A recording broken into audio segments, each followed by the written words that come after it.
Pale Kariakoo anapopaki magari ya Masaki yale, kuna wale watu wanauza ice cream, hizi ball cone na nyingine. Kwa hiyo nikienda kupanda gari pale za kwenda hostel na kuaga mara nyingi sana nanunua ice cream. Sasa kuna siku nilipanda na dada yangu mmoja anaitwa Sara Maregesi. Kwa naye alikuwa anakaa huko. Kwa tulikuwa tunakaa block A, mimi kwa 13 yeye alikuwa anakaa, I don't know, sikumbuki vizuri. Kwa tulikuwa tunakaa pamoja. Sasa tumenunua vile ice cream, tukawa tunakula. Nimaliza kula, mimi kama watu wengine wengi tu ambao tunafungua dirisha unatupia au unaweka pale chini ya kiti unafanya nini. Ile dada akaniambia hata nikusaidie, nimeweza.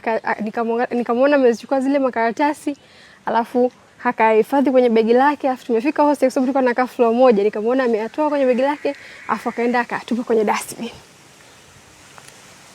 Yaani acha tu kujisikia vibaya.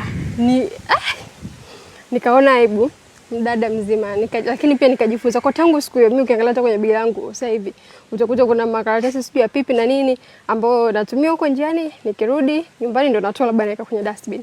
Kwa hiyo mimi nilijifunza kutokana, hakuniambia chochote, lakini mimi nilijifunza kutokana na matendo yake. Kwa hiyo matendo yanaongea zaidi kuliko maneno. Wewe labda unaweza kuwa unahubiri, unafanya nini, ni mlokole au ni whatever. Unahubiri sana lakini matendo yako na kuona watu haendani na kile unachokisema. Kwa kama unataka kuhubiri upendo, kama unataka kuhubiri nini, fanya kwa kutumia matendo yako. I'm out.